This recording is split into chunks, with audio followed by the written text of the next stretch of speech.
किसी ने बताया, अमेरिका से आए थे वो, उन्होंने कहा मैं गोरे से मिला वहाँ, बड़ा पढ़ा लिखा गोरा। उस गोरे का ये तबसरा था कि दुनिया जो है ना इस वक्त, उसने कम्युनिज्म को भी देख लिया और ईसाइयत और यहूदियत को भी देख लिया। अब दुनिया के पास इस्लाम के अलावा इस बर्बादी से जिसमें पूरी दुनिया पड़ चुकी है, इस्लाम के अलावा कोई ऑप्शन नहीं है। बिल आखिर क्योंकि देख लिया ना, ये मादा परस्ती में जब उन्होंने मजहब को अपनी सोसाइटी से निकाला है, तो मजहब निकलने के बाद अखलाकियात के सारे पैमाने चेंज हो गए। जिना लीगल हो गया, फिर लड़कों से बदफेली लीगल हो गई, माँ बाप को ओल्ड हाउस में जमा कराना लीगल हो गया, बच्चे रोकना लीगल हो गया, औरत की मर्जी में 6 पैदा करूं, 2 पैदा करूं, पैदा ही ना करूं, ये मेरा जाती हक है। हालांकि ये जाती है नहीं। वजह उसकी ये कि हमारे माँ बाप अगर हमें रोक लेते, हमें दुनिया में नेमत मिलती कि अब जिंदगी की। तो कुरान ने, इस्लाम ने हमें नस्ल रोकने से मना किया कि जैसे आप पैदा हुए हो, आपके लिए किसी ने तकलीफें उठाई हैं, आपके माँ बाप ने, आपके पेरेंट्स ने, तो अगली नस्ल के लिए आपको भी तकलीफें उठानी है। जैसे जानवर जो है ना, ये मजबूर हैं बच्चे पैदा करने पर, इनसे मशवरा नहीं लिया जाता कि पैदा करना है कि नहीं करना, ये ऑटोमेटिकली है। तो इंसान को भी इस्लाम ने क्या किया है, मजबूर किया है कि नस्ल की ग्रोथ ये इंसानों के हाथ में नहीं है कि कितने होंगे कितने नहीं होंगे, ये किसके हाथ में, किससे पूछा जाएगा, ये खुदा से पूछा जाएगा। तो नस्लें उन्होंने रोकना शुरू कर दी मजहब को जब निकाला। तो नतीजा क्या निकल रहा है, जो तबाही बर्बादी। अब आप देखो, खुदकुशियों का रेशो वहां था ना, अब हमारे यहाँ भी आ गया है, क्योंकि मादा परस्ती फैल रही है ना। मैं आपको एक अभी चंद दिन पहले एक वाकया हुआ, उससे बात समझाता हूँ। अल्लाह ताला मगफिरत फरमाए जिसने खुदकुशी की। हमारे एक दोस्त, उनका बेटा बेरोजगार था, तो बेरोजगारी में उसने खुदकुशी कर ली। 23-24 साल का लड़का था वो। अब उसके वालिदैन परेशान, यार नहीं ठीक ठाक टेंशन में। वालिद साहब मेरे पास आए, मेरी भी चूंकि उनके वालिद से बहुत अच्छी गपशप है, दोस्ती है, मैं उनकी परेशानी समझ सकता था कि 23-24 साल का लड़का अगर खुदकुशी करता है तो बाप पे, माँ बाप पे क्या गुजरेगी। मैंने उनको बुला के पूछा, ये मैं आपको वाकया बराए वाकया नहीं सुना रहा, इसमें बहुत सारे सबक हैं, आपको इस्लाम की तरफ आना पड़ेगा, चाहो या ना चाहो। टेंशन से बचने के लिए आपके पास इस्लाम के अलावा कोई ऑप्शन बोलो नहीं है। और ये यूट्यूबर्स को सुनना छोड़ दो, मोटिवेशनल स्पीकर्स को, खुदा की कसम इनके पास आप लोगों के मसाइल का हल नहीं है। आपके मसाइल का हल सिर्फ इस्लाम के पास है। इसके अलावा जो बोलता है मेरे पास मसाइल का हल है, झूठ बोल रहा है। वो हल होता तो ये दुनिया से खुदकुशियां को रोक लेना, ये क्यों नहीं रोक पा रहे। उधर सहाबा के दौर में बेरोजगारी का ये आलम कि अपने बच्चों को कत्ल कर रहे हैं कि खिलाएंगे कहां से, और कुरान कह रहा है पैदा करो, मैं खिलाऊंगा, तो पैदा करना शुरू कर दिया, जबकि खाने को उस वक्त भी कुछ नहीं है। नहीं आई बात, मेरा ख्याल है। ग्राउंड रियलिटी क्या कह रही है, मुझे एक बात बताओ। पहले मैं ये खुदकुशी का वाकया सुना दूं, फिर आपको बताऊंगा कि सहाबा क्योंकि इस्लाम को जब से फॉलो करना शुरू किया तो उनकी सोच कैसी बदली, और आज मादा परस्ती जो हमारी सोसाइटी में आ रही है, तो सब कुछ होते हुए कैसे तबाह हो रहे हैं, समझ में नहीं आ रही मेरा ख्याल है बात। तो क्या हुआ, उन बेचारों के वो जो बेटा था, वो 23-24 साल का लड़का, अभी ये 1.5-2 हफ्ते पुरानी बात है, मैंने शायद रमजान में दुआ भी करवाई थी आखिरी अशरे में उनके वालिदैन के लिए। बेरोजगारी ना, तो वो वालिद मुझसे मिलने के लिए आया। मेरे दोस्त मैं जानता हूँ, वो ठीक ठाक मालदार आदमी है माशाल्लाह, उनके वालिद। बेटा चूंकि बेरोजगार है, लिहाजा बेरोजगारी से तंग आके खुदकुशी कर ली। 23-24 साल का लड़का। अब आप मुझे एक बात बताओ, क्या बेरोजगारी में उसको खाने को नहीं मिल रहा। उन्होंने बताया कि सुबह सहरी करके वो लेटा है और जहर पी के, या किस तरीके से, अब मैं वो नहीं बताऊंगा, या ना कोई जाके अच्छा यार इस तरह भी होता है। अब लोग बातें कर रहे हैं, हाय बेरोजगारी इतनी बढ़ गई है, हाय खुदकुशियां हो रही हैं, हाय ये हो रहा है। अबे भाई बेरोजगारी बढ़ गई है, तू तो सहरी खा के गया है ना, इसका मतलब खाने को मिल रहा है, शाम को इफ्तारी भी की है, रोजे भी चल रहे हैं। तो ये जो रोजे चल रहे हैं ये रस्मी है, ये इसका मतलब दीन अंदर दाखिल नहीं हुआ है। वो रोजा भी उसको खुदकुशी से नहीं रोक रहा है, रोजे की हालत में खुदकुशी हो रही है। क्यों? टेंशन, डिप्रेशन कि मेरा फ्यूचर मुझे तारीक नजर आ रहा है, मैं 24 साल का हो गया, उधर कारोबार में पैसा लगाया वो भी डूब गया। उसने बहुत सारी जगहों पे अब्बा से पैसा लिया, महल्ले वालों से पैसा लेके, कर्जे ले लेके जगहों जगहों पे इन्वेस्ट किया, लेकिन कोई आउटपुट उसका नहीं निकला। और वो उसकी शाहिद अनवर की तकरीरें भी सुनी होंगी, उसने जो है वो गरीब आदमी बी से बेगैरत होता है, उसका नतीजा देख लिया आप लोगों ने। उसने तो बेचारे ने स्ट्रगल हर तरह से करके देख ली। उसके वालिद ने मुझे बताया 4-5 साल से ना वो पैसे की तलाश में था कि मैं अपना कोई बिजनेस करूं। बाप से भी पैसा लिया इन्वेस्टमेंट के लिए, लोगों से भी लिया, बैरून मुल्क गया, बहरैन गया, 20 तरीके इस्तेमाल कर लिए। लेकिन कुरान क्या कह रहा है, यबसुतुर रिज़्क़ लिमन यशाअ व यक़दिर, जिसके लिए चाहूंगा रिस्क के दरवाजे खोलूंगा और जिसके लिए चाहूंगा तंग कर दूंगा। लेकिन यूट्यूबर्स को जो लोग सुनते हैं उनके हालात देख रहे हो आप, पैसा ही सब कुछ है। सारी दुनिया में यही सिखाया जा रहा है भाई, जब खुदा को डिक्शनरी से निकालोगे तो आपका खुदा क्या है, फिर दौलत है, फिर पैसा आपका खुदा है। तो पैसे को खुदा बना लिया, पैसा नहीं है, पैसा नहीं है। फिर जाहिर है माँ बाप की तरफ से भी ताने मिलते हैं कि यार तू 24 साल का हो गया, तूने हमें लाखों रुपए का मखरूज बना दिया, कर कुछ देने का नहीं रहा है, कोई रिजल्ट निकल नहीं रहा है। वो ताने अलग, महल्ले वालों के अलग, और फिर ये शाहिद अनवर जैसे लोगों को भी सुना होगा, बी से बेगैरत वगैरह। रिजल्ट क्या निकला है, सुबह सहरी खा के सोया तो स्टेटस पे ना, व्हाट्सएप के स्टेटस पे लड़कों ने बताया कि उसने अपनी मौत की, यानी मरने का जो वक्त था ना, या कुछ खा रहा होगा उस वक्त की वो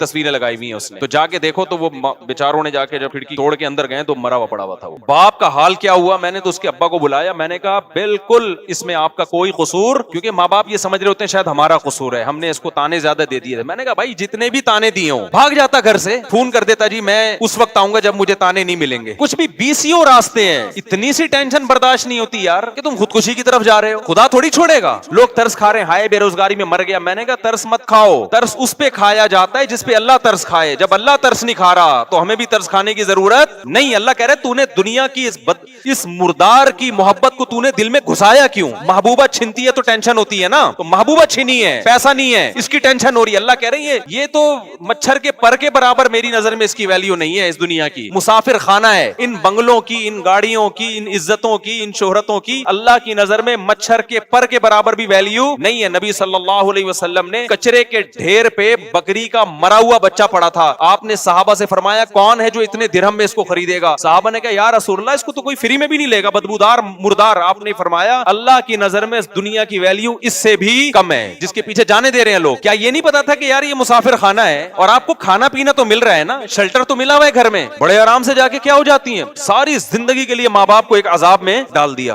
वो एक अलग डिप्रेशन में आ रहे हैं कि यार हमारी वजह से हमने ताना दिया था। माँ बाप को भी चाहिए ताने ना दिया करें, मैं इसके हक में नहीं हूँ। बेटा कमा के दे रहा है, ठीक है, नहीं है कोई बात नहीं, जब तक हम बेटा खिला सकते हैं खिलाएंगे, जब तुझे मिल जाए तो कर लेना। साले बच्चे पालते ही इसलिए, पैदा इसलिए करते हैं कि नोट छाप के देगा हमें ये। अबे ये फैमिली प्लानिंग वालों के जो साइड इफेक्ट है ना, खुदा की कसम कहां गए हैं। मैं जो इसके खिलाफ इतना बोलता हूं ना, मुझे फैमिली प्लानिंग वालों से कोई जाती बुग़्ज़ नहीं है कि मेरा कर्जा लेके मुझसे कर्जा लेके पी गए। ये जो नस्ल रोकने का जो फलसफा है ना, इसको समझो।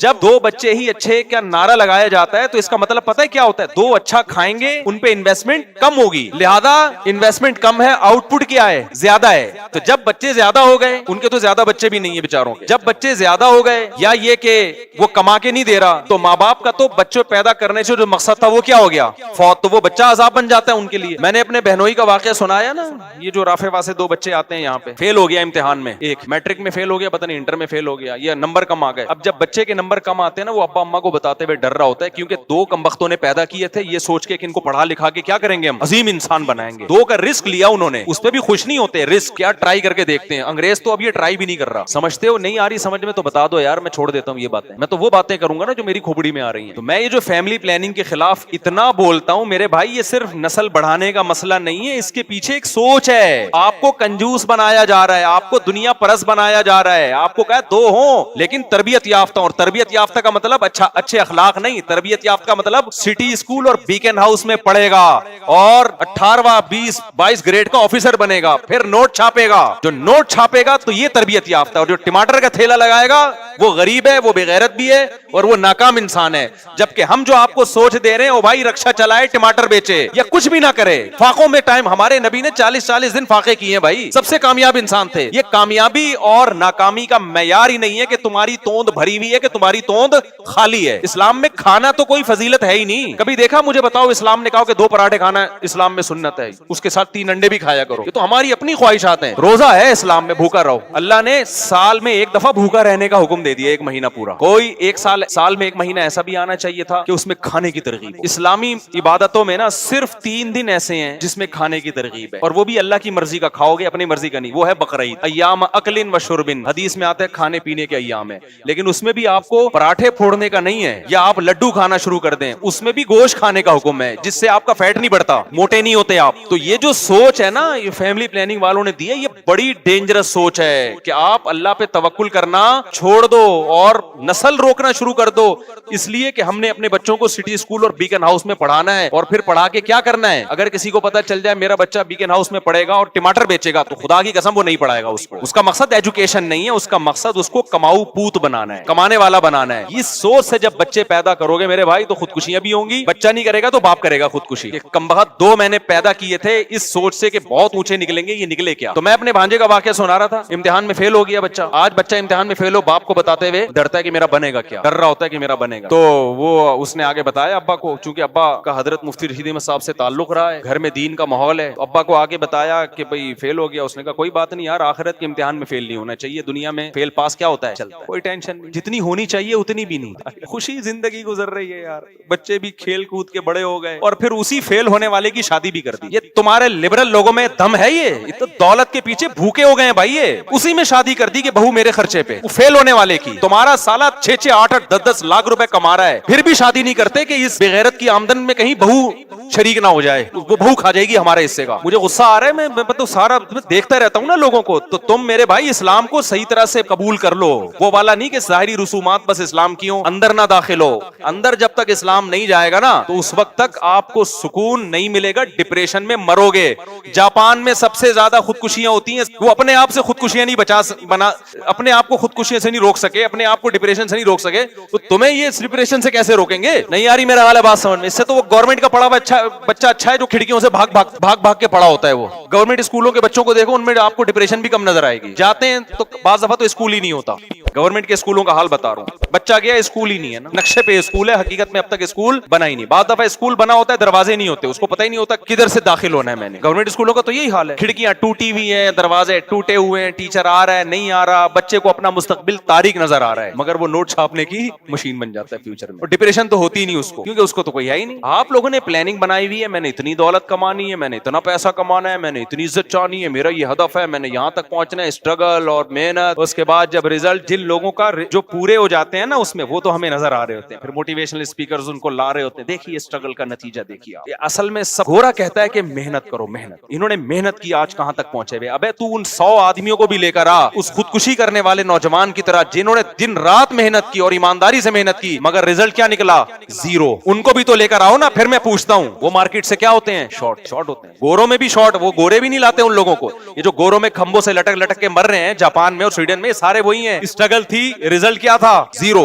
और बल्कि इनमें तो ऐसे बहुत से लोग हैं, स्ट्रगल थी, रिजल्ट भी पूरा आया, फिर भी खंबे से चिपक के मरा है। ये मैं खंबा की मिसाल कराची के हिसाब से दे रहा हूं, वहां खंबे से चिपक के नहीं मरते। वहां तो है ना, वो तो ऊपर से छलांग लगाएगा। मैंने तो ऐसी जगह देखी है, अब व्लॉग में ये जगह हम दिखा नहीं सकते, वीजे बंद हो जाएंगे, ठीक है ना। मैं गया हूं ऐसी जगहों पे कि भाई ये वो जगह है, यहाँ से लोग मरते हैं। इतना खतरनाक जगह है यार, आदमी को चक्कर आने लगते हैं। मैं जब मुल्क का भी नाम नहीं लूंगा, एक मुल्क है मरीख में होगा वो, तो वो गवर्नमेंट ने ना वहां बाढ़ खींच दी कि कोई भी ऊंची जगह होती है ना, बाढ़ खींच दी कि यार यहाँ से समंदर के करीब है बहुत ऊंची चट्टान, उस चट्टान पे खड़े होकर ना लोग आके देखते तो कह रहे यार बेहतरीन लोकेशन है उनकी। ये बेहतरीन, गूगल से कहो ना बेहतरीन लोकेशन, गूगल ये वाली लोकेशन बताए। कैसे यार उल्टा लटक के जाते हैं, नीचे पटाख से सर लगा और बर्फ से उड़ गए। मैं तो सोचता था अबे तू नीचे जाने में जो टाइम लगेगा उसकी टेंशन कैसे बर्दाश्त कर रहा है। खुदकुशी करने वाला तो ये सोचता है ना कि यार ठास से मर के खत्म हो जाऊंगा। अबे तो ये जो नीचे जाएगा जब तू, ये भी तो अच्छा खासा फासला है। फिर गवर्नमेंट ने बाढ़ लगाई, लोग उस बाढ़ को क्रॉस करके आ रहे हैं, फिर बाढ़ और ऊंची कर दी। अजीब हिसाब है यार। और कमाल की बात है यार, जिस मुल्क में जितनी कम टेंशन है खुदकुशियां, उसमें उतनी ही ज्यादा। फिर मैं बताऊं, नाम नहीं ले सकता मैं, जिस मुल्क में जिसके आप ख्वाब देखते हो ना यार, हमें वो जगह चाहिए। और याद रखो, कल तुमने बूढ़ा होना है कि नहीं होना, मुझे बताओ। गोरे की जवानी की अय्याशी, जो अय्याश है भी ना, उनके बुढ़ों को देखा करो जाके। कल ही वो मैं व्लॉग बना रहा था ना, मुर्गे अंडे पे मुर्गियां बैठी हुई दिखा रहा था मैं व्लॉग में। तो एक शख्स ने कहा कि मैं एथियस्ट था, तो आपके बयान सुन के मैं एथियज्म से तौबा कर ली, और कह रहे मैंने गोरों का देखा है वहाँ जो एथियस्ट लोग हैं ना, अपने बूढ़े माँ बाप के साथ बहुत ही बुरा सलूक करते हैं। जो एथियस्ट लोग हैं अपने माँ बाप के साथ, बोलो, बहुत बुरा, क्योंकि खुदा तो है नहीं। अब वो जाहिर है उस कुर्बानी का जज्बा कहाँ पैदा होगा उन बूढ़े माँ बाप के लिए। कहेंगे यार तुमने अय्याशी कर लिया, बुढ़े हो गए, अब हमें अय्याशी करने दो। कह रहे मैंने जो भयानक अंजाम देखा तो मैं पलट गया। तो उनका बुढ़ापा देखो, बुढ़ापा बहुत डेंजरस है मेरे भाई। तो कल तुम्हारा भी बुढ़ापा है, खुद मजहब को फॉलो नहीं करोगे ना और अपने बच्चों को मजहब पे नहीं लाओगे, तो बुढ़ापा तुम्हारा बहुत खतरनाक। अच्छा, जो बूढ़े मादा परस्त हैं, जिनके घर में मजहब नहीं है और उनकी इज्जत हो रही है और बड़े तमीज से हंसी खुशी जिंदगी गुजार रहे हैं, तो ये वो लोग हैं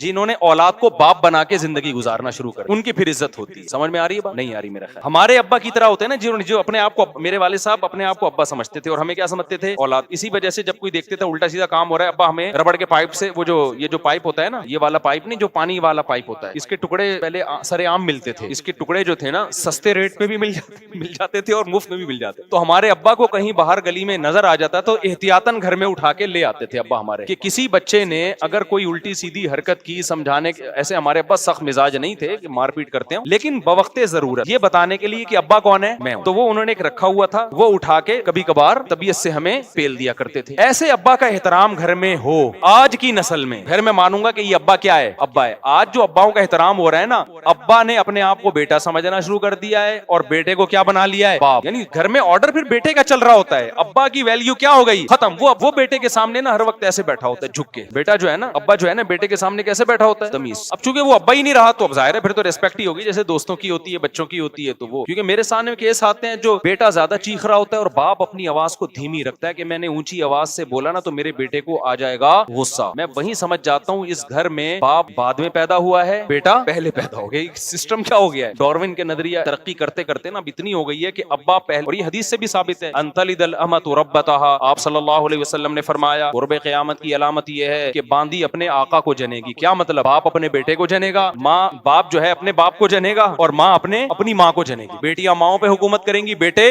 बापों पे, बहुएं सासों पे हुकूमत करेंगी। आजकल मजहबी स्कॉलर्स भी आ रहे हैं, सास का कोई हक नहीं है, ससुर का कोई हक नहीं है, सारा फैमिली सिस्टम की ऐसी की तैसी कर। एक मजहबी स्कॉलर है, वो बता रहे थे कि औरत कमा भी सकती है। हमने तो बयान दिया ना कि औरत नहीं कमा सकती अगर शौहर की परमिशन नहीं है, क्योंकि उसका नान नफका जो शौहर के जिम्मे है वो इसीलिए कि भाई तुम घरदारी करोगी, बच्चे पैदा भी करोगी, उनको पालोगी भी, और घर के सारे काम तुम संभालोगी, और बाहर के सारे काम कौन संभालेगा? मैं। ये इस्लाम की तकसीम है। वो एक बड़े लिबरल किस्म के स्कॉलर हैं, उन्होंने बयान दिया कि नहीं, औरत अगर जॉब करना चाहे तो मर्द उसको नहीं रोक सकता। जब ये फेंकू होते हैं ना, शरीयत तो होती नहीं, तो इनको नहीं पता होता मेरी बात का ये जिम्नी नुकसानात क्या होंगे, और कोई पढ़ा लिखा भी बाज दफा बयान सुन रहा होता है, वो इतराज। अच्छा, उन्हीं स्कॉलर से पूछा गया औरत का नान नफका किसके जिम्मे है, तो उन्होंने कहा शौहर के जिम्मे। किसी ने कहा हजरत मैंने आपका पहले नीचे कमेंट्स में लिखा हुआ था कि एक तरफ शौहर के जिम्मे भी नान नफका है और वो खुद भी कमाएगी, तो ये करेगी क्या बैठेगी? शौहर के किस काम की है फिर ये? यानी जब शौहर पे जिम्मेदारियां डाली जा रही हैं तो उसके बदले में उसको भी तो कुछ बेनिफिट्स मिले ना मियाँ को। उसको कुछ भी नहीं। वो जब घर पे आएगा तो बेगम गई हुई है ऑफिस, वो नस्ल इसलिए नहीं बढ़ा रही कि भाई मेरे असल में एक्चुअली ऑफिस में काम इतना ज्यादा है, मैं बच्चे नहीं पाल सकती ना, मेरी क्लिनिक है, एक्चुअली मैंने पेशेंट्स का इलाज करना है, मेरा ऑपरेशन है वहाँ एक सीरियस, वो वगैरह वगैरह 20 किस्म के मसाइल हो सकते हैं। जैसे वो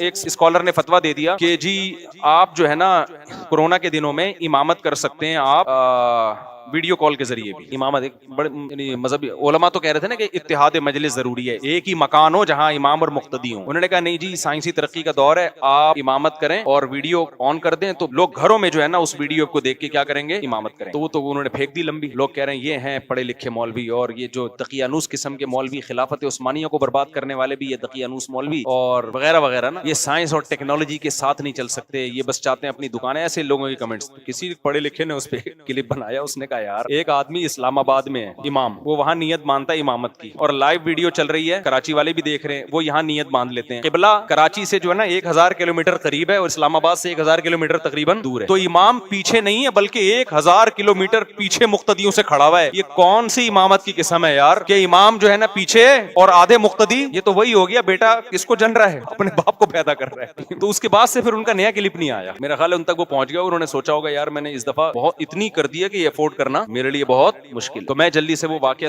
खत्म करूं कि खुदकुशी की लड़के ने बेरोजगारी की वजह से। मैं समझता हूं ये बेरोजगारी की वजह से खुदकुशी नहीं है, ये मादा परस्ती की वजह से खुदकुशी है, जो आपको सोशल मीडिया सिखा रहा है। और आप जिस अंग्रेज को फॉलो कर रहे हो ना, इस्लाम को छोड़ करके, उसने बड़ी तरक्की की है, वो अंग्रेज आपको डिप्रेशन का मरीज बना रहा है। लोग मुझे कहने लगे यार बेरोजगारी बेरोजगारी। मैंने कहा सुबह सहरी खा के सोया है, इसका मतलब खाने को बाप मालदार है, कल बाप के मरने के बाद सारी विरासत तुम्हें मिलने वाली है, और शायद इकलौता बेटा था वो, सारी विरासत तुम्हें मिलने वाली है। ऐसे बहुत सारे वाकयात आ रहे हैं। अब लोग तो कह देंगे कि यार ये क्या करें बेरोजगारी में। वो भाई तुम्हें जब तक खाना पीना मिल रहा है, तुम्हारी अपनी जरूरतों को महदूद करो।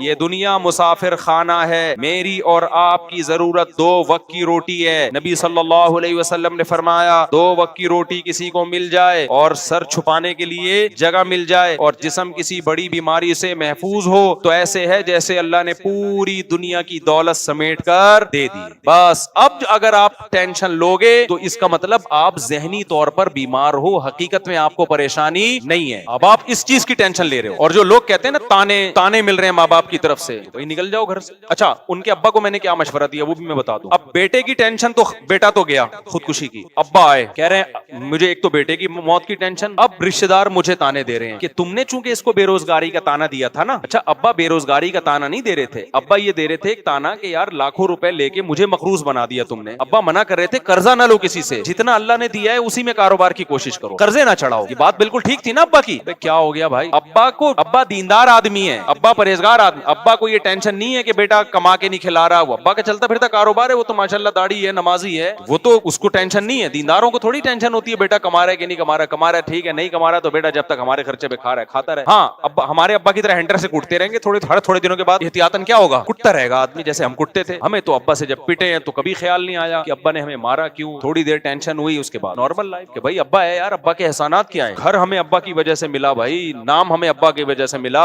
इज्जत हमें, आपके अब्बा लेस अगर हो, अंग्रेजों में तो अब्बा होने ना होने से कोई फर्क नहीं पड़ता, इज्जत में भी कोई कमी नहीं आती, लेकिन हमारी सोसाइटी में अगर किसी को पता चले ये विदाउट अब्बा है, इसके अब्बा का पता ही नहीं है, कोई 2 टके की इज्जत रहेगी उसकी? मुझे लग रहा है आप लोग क्या है तो बोलो ना, नहीं हो गया यार क्या इज्जत होगी? आप कहीं रिश्ता लेने के लिए जाओ जी, आपके वालिद साहब क्या करते हैं, मेरे वालिद साहब है ही नहीं, वो समझेंगे शायद इंतकाल हो गया, कि इंतकाल भी पता ही नहीं, बस वालदा ने बताया मैं माँ हूँ, अब्बा का हमने ना पूछा ना कभी कोई तहकीक। रिश्ता मिलेगा आपको? वो कहेगा भाई फिर आप जाएं ऐसे लोगों के यहाँ जिनके अब्बा नहीं होते, वो लोग दे देंगे आपको, हम लोग के यहाँ चुके होते हैं, इसलिए हम लोग या तो कब्र दिखा या अब्बा दिखा, या तो जिंदा दिखा या मुर्दा दिखा। तो इंसान को बाप से क्या मिलती है? इज्जत। बाप, किसी ने बड़ी प्यारी बात कही है कि आपका दोस्त चाहता है कि आप उससे नीचे रहें, दोस्त कभी नहीं चाहेगा कि ये कारोबार में, तालीम में, इज्जत में मेरे बराबर आ जाए, वो थोड़ा सा आपको क्या चाहेगा, उसको पता है यार ये मेरे बराबर आ गया ना तो फिर ये मुझे आंखें दिखाएगा, वो हमेशा क्या चाहता है, आप उससे थोड़ा सा नीचे। ये जो दोस्त एक दूसरे को मशवरे दे रहे हो ना, ये कर ले वो कर ले, इस पर कभी भी अमल नहीं किया करो, इल्ला माशाअल्लाह बहुत ही कोई मुखलिस दोस्त हो, वरना वो इस चक्कर में नहीं हो, अपना तो कभी भी नहीं बताएगा,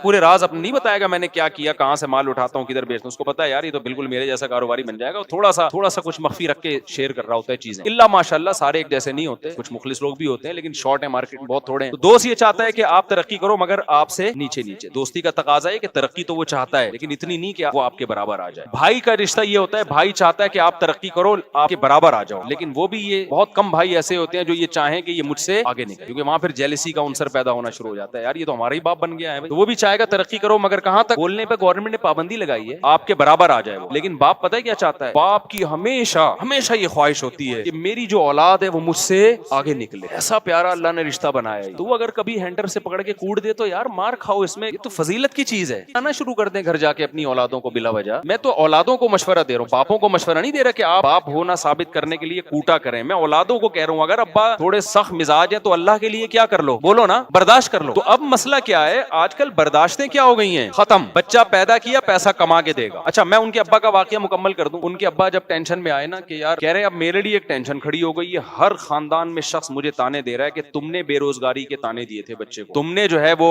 अच्छा ताने तो सारा ही खानदान दे रहा था उसको, ये ताना दे रहे थे कि मेरे ऊपर जो लाखों रुपए का तुमने कर्जा चढ़ा दिया, जो मैं बार बार मना कर रहा था कि कर्जे ना लो। जो इज्जतदार आदमी होता है ना वो ये बर्दाश्त नहीं करता कि उसके घर पे कोई दरवाजा नॉक करके अपने पैसे मांगे, इज्जतदार आदमी के लिए बहुत बड़ी टेंशन है ये, समझ रहे कि नहीं समझ रहे। अब औलाद ने बाप की परमिशन के बगैर कर्जे लिए और टेंशन में किसको डाल दिया, बाप को डाल दिया, तो बाप की टेंशन तो बजा है ना बिल्कुल। अब वो कह रहे हैं, वो मेरे पास बेचारे पहले भी आए कि यार मैं इतनी टेंशन में पड़ गया हूँ और हर आदमी आ रहा है, मैं बच्चे को कह रहा हूँ कि तूने मुझे किस मुसीबत में डाल दिया है, ये तो हक बनता था ना। अब बच्चे ने क्या किया, जाके खुदकुशी कर ली। अब सारा खानदान इनको ताने दे रहा है कि देखो तुमने उसको कर्जों का ताना दिया, तुम्हारी वजह से खुदकुशी। अब ये एक तो बच्चे का गम, औलाद से बहरहाल इंसान को फितरी मोहब्बत होती है, इतनी बेचारों ने दुआएं की मगफिरत के लिए, मेरे पास भी आए, तो मेरे पास अब फिर दोबारा जब दूसरी दफा आए ना, आंखें अंदर गई हुई, हल्के पड़े हुए इनके, रो रो के हाल खराब, और कह रहे हैं अब मैं एक नई टेंशन में जा रहा हूँ, मेरी बीवी मुझे टेंशन दे रही है, मेरे घर वाले मुझे टेंशन दे रहे हैं कि तुम्हारी वजह से बच्चे ने खुदकुशी की है। क्या हाल है हजरत? मैंने कहा पहली बात तो ये कि आप जर्रा बराबर भी मुजरिम नहीं है, क्योंकि जुर्म का एहसास इंसान को डिप्रेशन में लेके जाता है। और मैंने कहा अगर आपसे गलती भी हुई है ना, उसका भी इस्लाम ने हल दिया, भाई इस्लाम के पास सब चीजों का हल मौजूद है। मैंने कहा कितने बड़े से बड़ा जुर्म हुआ, मैंने कहा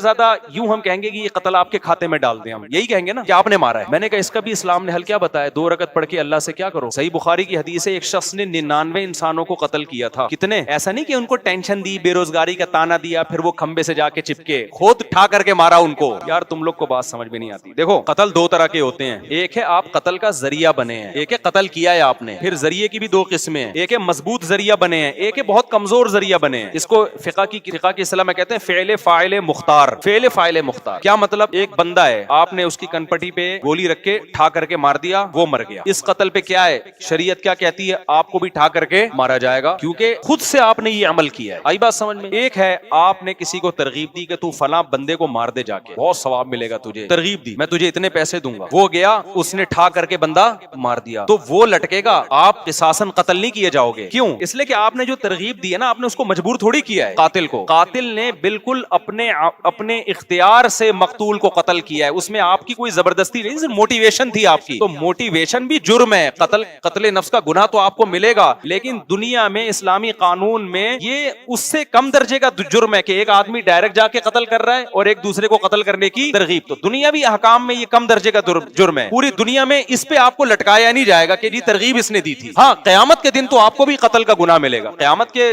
जो उसूल है वो तो कुछ और है ना, लेकिन दुनिया के उसूल क्या है बोलो, कुछ और है। तो तरगीब का तो गुनाह मिलेगा, इस पे आपको अदालत चित्रौल भी लगा सकती है, कैद भी कर सकती है, सजा देके फिर छोड़ देगी, क्योंकि आपने भाई उसको सिर्फ मोटिवेशन की है ना। करने वाला कौन है, वो बंदा है। आई बात समझ में। तीसरी सूरत क्या बनती है, एक बंदा था, आप चाहते थे इसको मारा जाए, आप ने कातिल को कहा तू जाके मार दे और मैंने उसको पीछे से पकड़ के रखूंगा, बांध के रखूंगा, तू उसके सर पे गोली मार देना। मारने वाला कौन है, कातिल। आप कौन हो, पकड़ने वाले। अब आप भी मुबाशिर कहलाओगे। अब दोनों को लटकाया जाएगा, इसलिए कि दोनों कत्ल में प्रैक्टिकली शरीक हैं। आई बात समझ में। एक सूरत क्या है, आपने किसी को जाके कहा, आपने किसी को जाके कहा तू मर जा, इस जिंदगी से मौत क्या है बेहतर है। उसने कहा अच्छा यार ये मसला तो मुझे मालूम ही नहीं था, इस जिंदगी से मौत क्या है बेहतर है। उसने बंदूक उठा करके अपने आप को मार लिया। अब तो चित्रौल भी नहीं लगेंगे आपको, बस गुनाह होगा। किसी मौलवी साहब के पास जाओगे, मौलवी साहब कहेंगे तौबा कर यार, तू किस किस्म के मशवरे दे रहा है लोगों को। अब दुनिया की कोई अदालत या इस्लामी अदालत कातिल को लटका सकती है जिसने मशवरा दिया था? इसलिए कि भाई वो फेले फाइले मुख्तार, वो आदमी खुद मुख्तार था, वो ना अमल करता आपके मशवरे पर। गुनाह तो मिलेगा कि आपने गलत मशवरा क्यों दिया, बहुत बड़ा गुनाह मिलेगा, छोटा गुनाह नहीं मिलेगा। लेकिन ना दुनिया में कत्ल का केस बनेगा, ना आखिरत में सजा मिलेगी। आप कह सकते हो अल्लाह मैंने बुराई का मशवरा दिया था, बंदे ने अपने आप को टपका दिया, मैंने बंदूक पकड़ाई उसको, ना मैं तो फिर भी ये जुर्म है। ऐसा ना हो कि मशवरे देना शुरू कर दें आप। लेकिन लटकाया नहीं जाएगा। और इससे भी कम दर्जे का जुर्म ये है कि आप एक आदमी को टेंशन दे रहे हो और वो टेंशन भी बनती है, उसने आपको टेंशन दी है, उसने आपको लाखों रुपए का मकरूज बना दिया। आप गली में गुजरते गुजरते कहते अबे तू मेरे पैसे लेके भागा हुआ है, अबे तू मेरे पैसे कब देगा। इस टेंशन में आके उसने अपने आप, और आसान मिसाल कर देता हूं, जैद ने बकर से 1 करोड़ रुपए ले लिए और भाग गया। जैद ने बकर से कर्जा लिया 1 करोड़ और लेके क्या हो गया, भाग गया। अब बकर उसके पीछे पीछे, जहां जैद मिलता है मेरे पैसे कब दे रहा है, जैद कह रहा है मेरे पास पैसे है ही नहीं, मैं क्या करूं। अबे है नहीं है भाई, ये तेरा हेडिक है, मेरा हेडिक क्या, मुझे मेरा पैसा चाहिए। फिर उधर से आया जैद, बकर ने इधर से पकड़ा, अबे मेरे पैसे कब दे रहा है। जैद ने कहा यार मैं गरीब आदमी कहां से दूं पैसे। अबे भाई ये मेरा हेडिक नहीं है, कर्जा लेने से पहले सोचना चाहिए था ना। फुकहा भी बयान करते हैं कि जो कर्जा लेके गया और वो वाकई सच्ची मुच्ची का गरीब हो गया तो अदालत उसको कैद में तो नहीं डालेगी। इमाम हनीफा का ये मौकिफ है। अदालत क्या करेगी, बकर को कहेगी तू जान और जैद जान, क्योंकि हम इसके पास पैसे हैं नहीं तो निकलवाए कहां से। अब तू इसको जहनी टॉर्चर कर करके निकाल ले। अदालत यही करेगी कि तू जा और ये जाने। अब तू इसको पीछा करता रहे, जहां जहां मिले ना इसको बोलता रहे मेरा पैसा मेरा पैसा, ये तेरा हक है। अब क्योंकि हम तो निकाल नहीं सकते है नहीं, छोड़ भी नहीं सकते, क्योंकि छोड़ दिया तो ये तो कमा के भी नहीं देगा, तो यही कानून है। अब मुझे बताओ, बकर जहां भी जैद मिलता है, बकर जैद को कहता है मेरा पैसा मेरा पैसा मेरा पैसा। एक दिन जैद आया, उठा करके क्या कर दी, अपने गोली से मार के अपने आप को खत्म कर। क्या दुनिया में बकर को लटकाया जाएगा कि तू चूंकि अपने पैसे की टेंशन देता रहा है इस वजह से बकर को हम फांसी पे लटकाएंगे। तेरी टेंशन देने ताने देनों की वजह से वो गरीब बेचारे ने अपने आप को गोली से मार के हलाक कर लिया। कोई मशवरा दे सकता है? बकर क्या कहेगा, वो भाई मेरा पैसा लेके भागा हुआ था, मैं टेंशन भी ना, वो मेरा 1 करोड़ ले लिया,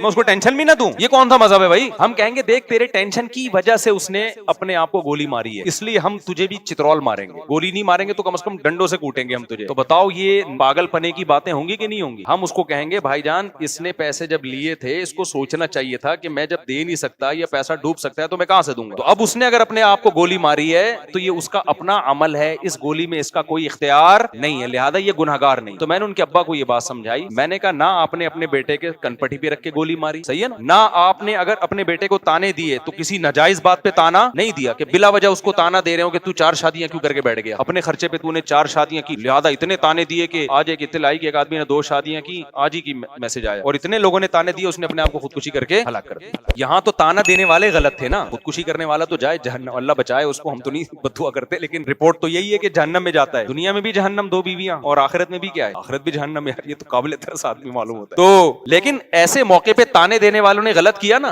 तो वहां तो ताना देने वालों की बुराई की जाएगी। यार एक जायज काम पे तुम क्यों ताना दे रहे हो? तो मैंने उनके अब्बा को कहा कि मैंने कहा देखो आपने एक तो नाजायज बात पे ताना दिया, नाजायज बात पे ताना नहीं दिया। उसने आपकी परमिशन के बगैर करोड़ों रुपए का कर्जा अपने ऊपर चढ़ा के आपको भी टेंशन, क्योंकि कर्जे वाले नहीं देखते कि बेटे ने लिया कि बाप ने, वो तो बाप को भी पकड़ते हैं जाके, और इज्जतदार आदमी के लिए बड़ी टेंशन होती है। मैंने कहा फिर भी अगर आप समझते हो कि आपसे इसमें ज्यादती हुई, गुनाह हुआ, तो हर गुनाह का हल क्या है? बोलो ना, तौबा है। हदीस में आता है एक शख्स ने 100 इंसानों को कत्ल किया तो आलिम के पास आया, आलिम ने कहा कि मैं यहूलु बैनहु व बैन तौबा, उसने कहा क्या मेरी तौबा कबूल होगी? आलिम ने कहा क्यों नहीं कबूल होगी? उसने तौबा की और अल्लाह ने उसको जन्नत में भेज दिया। मैंने कहा ये वो 100 वो थे जिनको उस शख्स ने बिला वजह कत्ल किया है, सिर्फ पैसों की लालच में। जब इसकी तौबा कबूल हो रही है यार, तो तुमने तो अपने बेटे को बंदूक से मारा भी नहीं है, पहली बात ना किसी को कहा कि जाके बेटे को मारो, ये और कम दर्जे का जुर्म, ना कोई ऐसा काम किया कि बच्चे को बंदूक लाके पकड़ाई हो कि तू अपने आप को मार दे, ये भी नहीं किया। फिर नाजायज बात पे ताना भी नहीं दिया, सॉरी जायज बात पे ताना नहीं दिया कि उसने कोई जायज काम किया हो या अच्छा काम किया हो, 4 शादियां करके बैठा और आपने ताने दे के मार दिया उसको, ऐसा भी नहीं किया। ऐसे काम पे ताना दिया जिस पे ताना बनता भी है, आपको मुसीबत में डाला उसने। फिर भी अगर आप समझते हो कि जुर्म हुआ है, तो मेरे भाई 100 इंसानों को अपने हाथ से कत्ल करने वाले की तौबा जब 2 रकत पढ़ के कबूल हो सकती है, तो आपकी क्यों नहीं हो सकती? तो मैंने कहा 2 रकत पढ़ के अल्लाह से एक दफा गिड़गिड़ा के माफी मांग लो, ए अल्लाह अगर इसमें मुझसे ज्यादती हुई है तो तू मुझे माफ कर दे, और इसकी और कोई कफारा नहीं है। इसका कत्ल का तो कफारा है ना, किसासन अपने आप को पेश करो, इसका कोई कफारा नहीं है। तो मैंने कहा फिर ये तसल्ली रख लो कि अब आपका जुर्म क्या हो गया है, माफ। भाई समझ रहे हो कि नहीं समझ रहे? ये इस्लाम की गाइडेंस है जो गोरे के पास नहीं है, मादा परस्तों के पास नहीं है। मैंने कहा उस 2 रकत पढ़ के आप एक दफा तसल्ली से तौबा कर लोगे ना, उसके बाद भी अगर आप डिप्रेशन में जाते हो कि यार पता नहीं मैंने जुर्म तो नहीं किया, इसका मतलब अब आप मुजरिम हो। अब आप क्या कर रहे हो? मुजरिम हो। खूब समझो इस बात को। उलमा कहते हैं इंसान से कोई गुनाह हो जाए, गिड़गिड़ा के एक दफा तौबा कर ले, फिर भी अगर वो उस गुनाह की टेंशन लेता है ना, इसका मतलब इसमें तकब्बुर है। ये अपने गुनाह को अल्लाह की रहमत से बड़ा समझता है, ये समझता है अल्लाह माफी नहीं कर सकता, ये जुर्म है। फिर माफी मांगो एक दफा गिड़गिड़ा के, उसके बाद उस जुर्म को हमेशा के लिए भूल जाओ और ये तसल्ली रख लो कि गुनाह पे सजा देने वाला कौन है? अल्लाह, और माफ करने वाला भी कौन है? अल्लाह है। फिर भूल जाओ, फिर उसको बार बार सोचना नुकसानदेह है, तुम खुदा से आगे निकल रहे हो। उसका मतलब मुझे एक वाकया याद आता है ना मूसा अलैहिस्सलाम के दौर का, ये वाकया पता नहीं मुस्तनद है या नहीं है, हमारे टीचर ने स्कूल में हमें ये वाकया बताया था, मुझे नहीं पता ये मुस्तनद वाकया है या नहीं है, लेकिन बाज वाकये इतने मुस्तनद नहीं होते, लेकिन उससे जो सबक मिलता है वो शरीयत के बिल्कुल मुताबिक होता है, यानी शरीयत यही चाहती है। तो कहते हैं कि मूसा अलैहिस्सलाम के दौर में ना एक औरत से जिना हो गया, उसने आके मूसा अलैहिस्सलाम से पूछा कि मुझसे एक बहुत बड़ा जुर्म हो गया है, आप अल्लाह से पूछें कि अगर मैं तौबा करूं तो क्या वो जुर्म माफ हो जाएगा? मूसा अलैहिस्सलाम ने अल्लाह मियां से जाके पूछा, अल्लाह मियां ने कह दिया हाँ भाई, उससे कहो कि अल्लाह के सामने गिड़गिड़ा के तौबा कर ले, माफ हो जाएगा। फिर उस औरत ने कहा कि असल में मसला ये है कि बहुत बड़ा जुर्म है, हल्का नहीं है। इतना बड़ा जुर्म समझ में नहीं आ रहा कि 2 रकत पढ़ के गिड़गिड़ा के माफी मांग के एक दफा में माफ हो जाएगा, ये समझ से क्या है? आप जरा दोबारा पूछें कि छोटा नहीं है, बहुत बड़ा जुर्म, बहुत बड़ा जुर्म। मूसा अलैहिस्सलाम ने दोबारा पूछा कि अल्लाह ने कहा जितना भी बड़ा जुर्म, देखो जो हुकूकुल इबाद होते हैं ना, उसमें किसी से पैसे लिए हुए हैं, वो तो पैसे भी वापस करने पड़ेंगे, तौबा भी करनी पड़ेगी। किसी बंदे को कत्ल कर दिया तो तौबा भी करनी है और उसके वारिसों को दियत भी देनी है, उसमें तो अलग मामला है। लेकिन यहाँ तो कोई दियत कफारा नहीं है ना, तो जिन जुर्मों में कफारा नहीं है मैं उनकी बात कर रहा हूँ। आपने रमजान का रोजा तोड़ दिया जानबूझकर, अब आप कह रहे हो 2 रकत पढ़ के गिड़गिड़ा के माफी मांगूंगा, माफ हो जाएगा? नहीं माफ होगा, 60 रोजे भी रखने पड़ेंगे आपको, वहां कफारा है। वो जराइम जिनमें कफारा नहीं, जैसे जिना कर लिया तो कोई कफारा नहीं है, इसका सिर्फ तौबा है। इंटरनेट पर कोई फोश मूवी देख ली, अल्लाह बचाए सबको इस पलीद अमल से, अब इसका कोई कफारा नहीं है, इसकी क्या है? तौबा है। या इसी तरह जिना कर लिया, या हैंड प्रैक्टिस है, या ये जो लड़कों से बदफेली है, या माँ बाप का दिल दुखा दिया, या ये कि इस तरह के बहुत सारे, नमाज जानकर कजा कर ली, अब इसका नमाज का तो ये कि कजा भी पड़े। तो मैं उन जुर्मों की बात कर रहा हूं जिनमें शरीयत की तरफ से कफारा नहीं है। कसम तोड़ दी, ये जुर्म है, तो तौबा भी करनी पड़ेगी और कसम का कफारा भी देना पड़ेगा। लेकिन वो जराइम जिनमें कफारा नहीं है, आप कह सकते हैं जिसने 100 इंसानों को कत्ल किया था उसने सिर्फ तौबा की है, तो वजह उसकी ये थी कि उसने जो सिर्फ तौबा इसलिए तौबा से कबूल हो गया कि वो गरीब आदमी था, उसके पास उन लोगों की दियत देने के 100 आदमियों को कहां से जाके दियत देता वो? हमारे पास भी बाज दफा कोई कातिल आता है, कहते हैं मैंने कत्ल किया लेकिन मैं बहुत रोया हूं अल्लाह के सामने, अब मैं क्या करूं? तो मैं कहता हूं यार जिनका कत्ल किया है ना उनकी कोई दियत बांध दो, किसी तरह हदिये के नाम पे ना कुछ इतने अमाउंट बनता है, हस्बे तौफीक हर महीने हदिये के नाम पे किसी भी तरीके से ये देना पड़ेगा आपको। तो अगर नहीं है तो फिर जाहिर है जब आ जाए तो फिर दे देना। तो जिन गुनाहों का कफारा नहीं है मैं उनकी बात कर रहा हूँ। अब क्या है कि वो मूसा अलैहिस्सलाम के पास गई, उसने कहा कि मूसा आपने अल्लाह से पूछा गुनाह माफ हो जाएगा। एक्चुअली वो छोटा गुनाह उस जमाने का एक्चुअली जो भी बनता होगा उस इब्रानी जबान, आप कहेंगे इंग्लिश तो आती नहीं थी ना उसको। तो मूसा अलैहिस्सलाम ने फिर अल्लाह से पूछा, अल्लाह मियां ने कहा जितना भी बड़ा हो, मेरी जाहिर है मेरी रहमत से बड़ा थोड़ी है, माफ कर दूंगा अगर आइंदा के लिए इरादा करे कि नहीं करेगी वो ये गुनाह। फिर वो आए 3-4 दफा जब हो गया ना, फिर उस औरत ने कहा भाई मैंने जिना किया है, इतना बड़ा गुनाह कैसे माफ हो जाएगा? तो मूसा अलैहिस्सलाम ने अल्लाह से जाके पूछा, अल्लाह ने कहा अब नहीं होगा, अब माफ नहीं। इसलिए कि जो जिसको खुद मेरी रहमत पे यकीन नहीं है, मूसा कलीमुल्लाह बार बार बता रहे हैं कि जितना बड़ा जुर्म भी हो अल्लाह माफ कर देता है, तो जिसको खुद मेरी माफी पे इश्काल हो रहा है कि ये तो नहीं होना चाहिए माफ, भाई ये तो गलत तो कर रहा है अल्लाह ताला। यानी इसका मतलब तो यही हुआ ना कि अल्लाह को हमसे पूछ के कवानीन बनाने चाहिए कि को काबिल माफी है और पूरी जायदादें हड़प कर गया तो ये तो माफ नहीं होना चाहिए, ये तो सजा मिलनी चाहिए, बंदा मार दिया, ये कर दिया, वो कर दिया, जिना कर लिया, ये तो नहीं होना चाहिए भाई माफ। तो कहते हैं मूसा अलैहिस्सलाम को अल्लाह ने कहा कि इससे बोलो अब माफ नहीं। क्यों भाई, तुझे एक दफा बता दिया, तू अल्लाह से आगे क्यों निकल रहे हो? तो खूब समझ लो, मैंने उनके बाप से ये कहा कि अगर आपसे जुर्म भी हुआ है ना, आपने तानों में ज्यादती कर ली, तो आप तौबा करें अल्लाह ताला से, और ये यकीन रखें कि तौबा करने से हर जुर्म क्या हो जाता है। उसके बाद भी आपको टेंशन हो रही है, पता नहीं मेरा आखिरत में क्या बनेगा, पता नहीं मैं मुजरिम हूं, तो मैंने कहा फिर वाकई आप मुजरिम हो, फिर क्या हो, फिर ये टेंशन आपकी बनाई हुई। एक दफा गिड़गिड़ा के तौबा करो और उसको हमेशा के लिए भूल जाओ, और तकदीर पर अकीदा रखो कि यही मौत का वक्त था, इसी दिन मरना था, बस जो होना होना था, क्या हो गया, दैट्स ऑल, आगे जिंदगी गुजारो। कह रहे हैं ठीक है मैं ये काम कर लूंगा, अल्लाह की तरफ से तो मुझे तसल्ली हो जाएगी, पब्लिक का क्या करूं मैं, बेगम तो ताने देगी ना, दे रही है, तूने मेरा घर में मुसलसल चिक चिक है। मैंने कहा उसका एक बेहतरीन हल, बेहतरीन, उसी वक्त मेरे जहन में आया, मैंने पार्सल कर दिया। मैंने कहा बेहतरीन हल, मैंने कहा देखो बेगम से कहो और अपने रिश्तेदारों से कहो, देखो मैंने बेटे को ताने दिए और आपका ख्याल है गलत ताने दिए, नहीं देने चाहिए तो, लेकिन उस तानों के नतीजे में बेटे ने क्या किया, खुदकुशी कर ली। मैं ताने ना देता तो खुदकुशी ना करता, अब आप मुझे ताने दे रहे हो, सही है ना। तो ऐसा है कि मैं भी टेंशन में हूँ, जो टेंशन में बेटा था, तो अब मुझे डबल टेंशन है, एक ताने की टेंशन और एक बेटे की दुनिया से जाने की टेंशन। बेटे को एक टेंशन थी खाली ताने की, ये टेंशन नहीं थी कि उसकी वजह से कोई दुनिया से चला गया। मुझे कितनी टेंशन है, एक तो बेटे के जाने का गम और एक ये गम कि आप मुझे उसके ताने दे रहे हो, तो मेरी खुदकुशी उससे ज्यादा बनती है, मेरा राइट। मैंने कहा पहले आज़म करो, खुदकुशी करनी नहीं है, ऐसा ना हो कि लटक जाए कल, फिर मैं टेंशन में चला जाऊंगा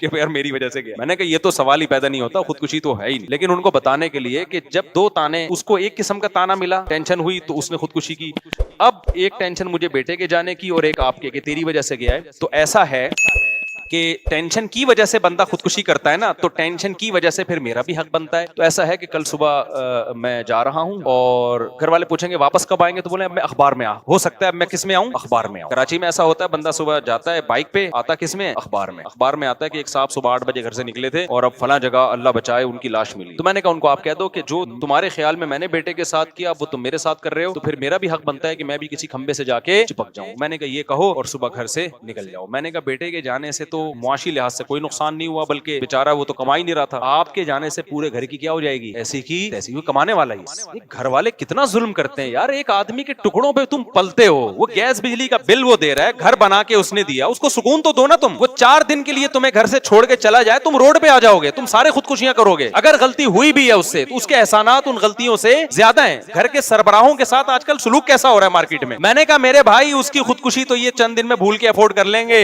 तुम्हारा मार्केट से शॉर्ट होना खानदान अफोर्ड नहीं कर सकता, क्योंकि तुम्हारी वजह से कितने लोगों को रिस्क मिल रहा है, कमा रहा है ना एक आदमी, बिजनेस कर रहा है। मैंने कहा आप निकल जाओ अगली फ्लाइट से चित्राल निकल जाओ और वहां किसी पहाड़ पे खड़े होकर वीडियो बनाओ, फिर मरना नहीं, कहीं ऐसा ना हो, मैं मुझे बार बार अपने बारे में डरता कि यार ये मेरे खाते में ना। वीडियो बनाओ कि बेगम मैंने अपने बेटे को ताने दिए, वो लटक गया, अब मुझे भी ताने मिल रहे हैं, ये खाई और ये मैं। उसके बाद फोन 1 घंटे के लिए बंद कर दो। मैंने कहा इंशाल्लाह थोड़ी सी भी गैरत हुई, उनकी बेगम तो माशाल्लाह दीनदार है, नेक है, वो तो वक्ती तौर पर इंसान को टेंशन होती है तो वो करता है, तो हल भी तो उसका हमें बताना ही पड़ता है ना। मैंने कहा इंशाल्लाह फोन आ जाएगा भाई, 2 वक्त से घर में रोटी का इंतजाम नहीं हो रहा, मसाइल खड़े हो रहे हैं, एक तो गया दूसरा भी जाएगा, हम तो बिल्कुल ही लेस ही हो जाएंगे हर चीज से, तो काइंडली आप तशरीफ ले आए। और फिर बेगम कहेगी किसी ने मेरे मियाँ को ताना दिया ना, उसकी ऐसी की तो अल्लाह का शुक्र है वो घर गए हैं, उसके बाद से अब तक उनका कोई ना मैसेज आया, या तो अल्लाह ने कर चित्राल से गिर चुके होंगे या सुकून में आ गए होंगे, उम्मीद है सुकून में आ गए होंगे। तो बस 2 मिनट में बात खत्म कर रहा हूँ मैं, ईशा के थोड़ी देर बाद, ईशा के बाद इंशाल्लाह थोड़ी देर मसाइल का 10-15 मिनट सेशन होगा, जो बैठना चाहे बैठ सकता है, जाना चाहे जा सकते हैं। तो मैं आपको बता रहा था मेरे भाई, हर मसले का हल किसके पास है, इस्लाम के पास है। इन लोगों के पास, मादा परस्तों के पास मसाइल का हल नहीं है, इनके पास मसाइल बढ़ाने के तरीके बहुत हैं कि जिससे सोसाइटी में और ज्यादा मसाइल बढ़ जाएं। तो ये मसाइल खत्म नहीं हो रहे। दुनिया को मुसाफिर खाना समझो भाई, 2 वक्त की रोटी मिल गई ठीक है, नहीं मिली तो क्या है, मोहब्बत थोड़ी करनी है, पैसा कमाओ, अल्लाह ने थोड़ी मना किया। साहबों में कितने करोड़पति अरबपति लोग थे, पैसा नहीं है तो भाई हमारी जरूरत क्या है यार, कब्र में हम सबके पांव लटके हुए हैं, थोड़े दिन रह गए, आगे मरना है, खत्म, तो क्या टेंशन लेनी इन चीजों की। तो कोई बेरोजगार है, कोई बड़ी टेंशन नहीं है। वो जो हमारा बहनोई है ना, जो हमारे भांजों के साथ उसने किया, उसका वाकया याद रखो, बेटा फेल हो गया, बाप ने कहा कोई मसला नहीं है, आखिरत में फेल नहीं होना चाहिए, दुनिया में चलता है यार, कभी कोई फेल हो जाता है, कभी क्या हो जाता है, पास हो जाता है। चलो लाइफ को क्या करो, एंजॉय करो। और इससे जब बच्चे को खुशी मिलती है ना तो और पढ़ता है। ये पढ़ाई ऐसी नहीं है जो गन पॉइंट पे पढ़ाई जा सकती। हमारे अब्बा ने जो हमें पीटा है ना, वो इस पे कभी नहीं पीटा कि इम्तिहान में नंबर कम क्यों आ गए, अल्लाह का बड़ा। हमारे अब्बा हमेशा इस पे कूटते थे, गलत लड़कों में तो नहीं बैठ रहा, गलत लड़कों में, जर्सियों हीरोइन जो माहौल खराब कर देता है। मुझे याद है, बस एक पिटने का वाकया सुना के अपने बयान को खत्म करता हूँ। तो हमें ये वाकया सुनाने में बड़ा मजा आता है। मैं एक दफा क्या हुआ, हमारे अब्बा जब भी घर में आते घर से गायब होता, मैं वालदा से पूछते कहाँ गया, वो लड़के बड़के हैं इधर औबाश किस्म के, उनके साथ खेल रहा है। वो लड़के 1 नंबर के बदमाश टाइप के, कोई पी रहा है, कोई फिल्में देख रहा है। उस जमाने में फिल्मों का भी रिवाज नहीं था, वो